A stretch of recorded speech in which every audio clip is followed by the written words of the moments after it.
Friends, यह video आप सभी के लिए बहुत इम्पोर्टेंट है क्योंकि इस वीडियो में हम ह्यूमन हेल्थ से रिलेटेड कुछ बेसिक मेडिकल पॉइंट्स के बारे में जानेंगे जो कि आप सभी को पता होना चाहिए और यह सभी पॉइंट्स आपको फ्यूचर में भी काम आएंगे।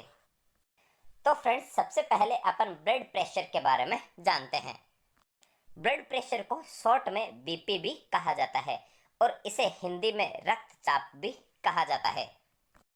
फ्रेंड्स, सबसे पहले आपको यह पता होना चाहिए कि ब्लड प्रेशर क्या होता है।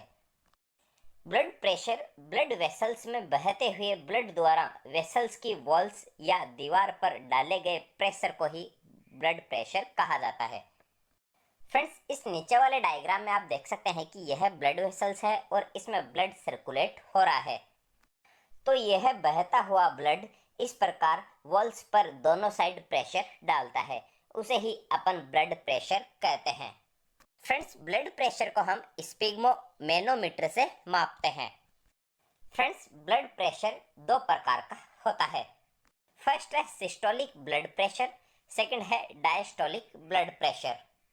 सिस्टोलिक ब्लड प्रेशर वह होता है जब हमारा हार्ट धड़कता है तो वेसल्स पर जो प्रेशर पड़ता है उसे मापा जाता है, और डायस्टोलिक प्रेशर वह होता है जब हमारा हार्ट धड़कता है तो दो धड़कनों के बीच के प्रेशर को मापा जाता है। और फ्रेंड्स, सिस्टोलिक ब्लड प्रेशर ऊपर का ब्लड प्रेशर होता है और डायस्टोलिक नीचे का ब्लड प्रेशर होता है। तो यहाँ पर अपन जानेंगे कि नॉर्मल ब्लड प्रेशर कितना होता है। न्यूली बॉर्न बेबी में 95/55 mm ऑफ Hg होता है। यहाँ पर 95 सिस्टोलिक ब्लड प्रेशर है और 55 डायस्टोलिक ब्लड प्रेशर है, और यहाँ पर mm ऑफ Hg का मतलब मिलीमीटर ऑफ मरकरी होता है। और फ्रेंड्स, यंग एडल्ट्स में normal blood pressure 120/80 mm of Hg होता है, यानी कि यंग एज वाले व्यक्ति का ब्लड प्रेशर अगर 120/80 है तो वह व्यक्ति बिल्कुल स्वस्थ है। और फ्रेंड्स, ओल्ड एज वाले का blood pressure 150/90 mm of Hg होता है। ओल्ड एज में अपन इस ब्लड प्रेशर को थोड़ा सा नॉर्मल मानते हैं। और फ्रेंड्स, अगर किसी का blood pressure 140/90 mm of Hg है तो यह थोड़ा सा ज़्यादा होता है। और फ्रेंड्स, अगर किसी का ब्लड प्रेशर ऊपर का 150 और नीचे का 95 है तो इसे हम बहुत ज़्यादा बीपी मानते हैं। इस कंडीशन में हमें तुरंत डॉक्टर्स के पास जाना चाहिए क्योंकि यह इमरजेंसी कंडीशन होती है। अब ऑक्सीजन सैचुरेशन की बात करते हैं, मतलब SpO2 क्या होता है। SpO2 का मतलब सैचुरेशन ऑफ प्रीफेरल ऑक्सीजन होता है। फ्रेंड्स, ऑक्सीजन को ऑक्सीमीटर से चेक करते हैं। इस डायग्राम में आप देख सकते हैं कि यह ऑक्सीमीटर है और यह फिंगर्स में लगा के SpO2 को चेक किया जाता है। फ्रेंड्स, जब हम सांस लेते हैं तो उसमें बहुत सारी गैसेज के साथ हमारे अंदर ऑक्सीजन भी जाती है। ऑक्सीजन हमारे फेफड़ों के एल्वियोलाई पर जाकर हमारे टिश्यू में एक्सचेंज होती है और हमारे ब्लड के थ्रू पूरे शरीर में सर्कुलेट होती है। तो फ्रेंड्स, ऑक्सीजन का लेवल हमारे शरीर में कितना होता है आपको इसका पता होना चाहिए। अगर फ्रेंड्स किसी पेशेंट का ऑक्सीजन लेवल 94 है तो इसे हम सामान्य ऑक्सीजन लेवल मानते हैं, तो वह मरीज बिल्कुल सामान्य या नॉर्मल होता है, 94 से कम नहीं होना चाहिए। और फ्रेंड्स, अगर किसी पेशेंट का ऑक्सीजन लेवल 95 से 100 है तो उस पेशेंट का ऑक्सीजन लेवल बहुत अच्छा होता है। और अगर ऑक्सीजन लेवल 90 से 93 है तो ऑक्सीजन लेवल थोड़ा कम होता है, मतलब यह ऑक्सीजन लेवल नॉर्मल नहीं होता है। और किसी का ऑक्सीजन लेवल 90 है या 90 से कम हो गया है तो उसका ऑक्सीजन लेवल बहुत कम हो चुका है, और तो उस व्यक्ति को डॉक्टर्स के सलाह पर एडमिट हो जाना चाहिए। अब हम बॉडी टेम्परेचर की बात करते हैं, मतलब हमारे शरीर का नॉर्मल तापमान कितना होना चाहिए। फ्रेंड्स, आप सभी को यह पता होना चाहिए कि हमारी बॉडी का नॉर्मल टेम्परेचर कितना होना चाहिए।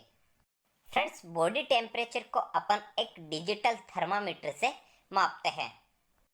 इस डायग्राम में आप देख सकते हैं कि यह थर्मामीटर होता है, इससे ही अपन बॉडी का टेम्परेचर मापते हैं।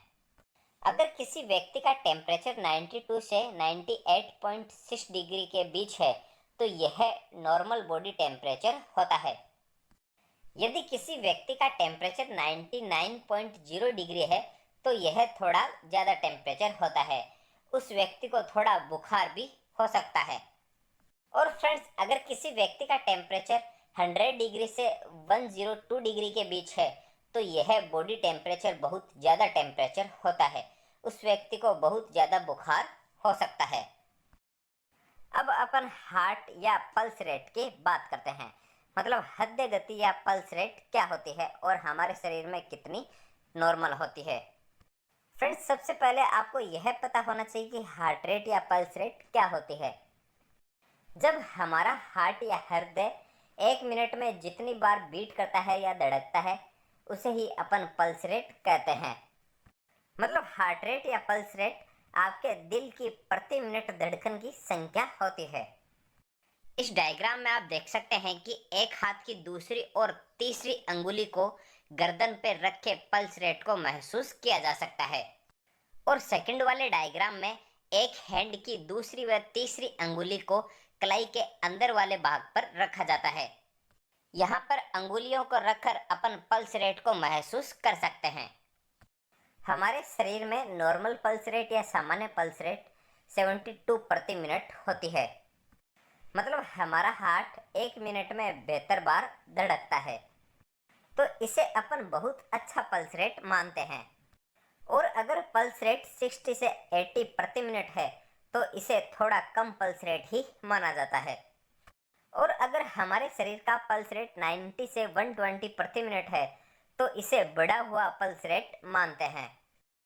अब हम ब्लड शुगर के बारे में जानते हैं। मतलब हमारी बॉडी में नॉर्मल कितनी ब्लड शुगर होनी चाहिए। फ्रेंड्स, हमारी बॉडी में शुगर 2 टाइम डिपेंड करती है। एक होती है फास्टिंग मतलब खाना खाने से पहले, और दूसरी होती है पीपी मतलब पोस्ट प्रांडियल मतलब खाना खाने के बाद वाली शुगर।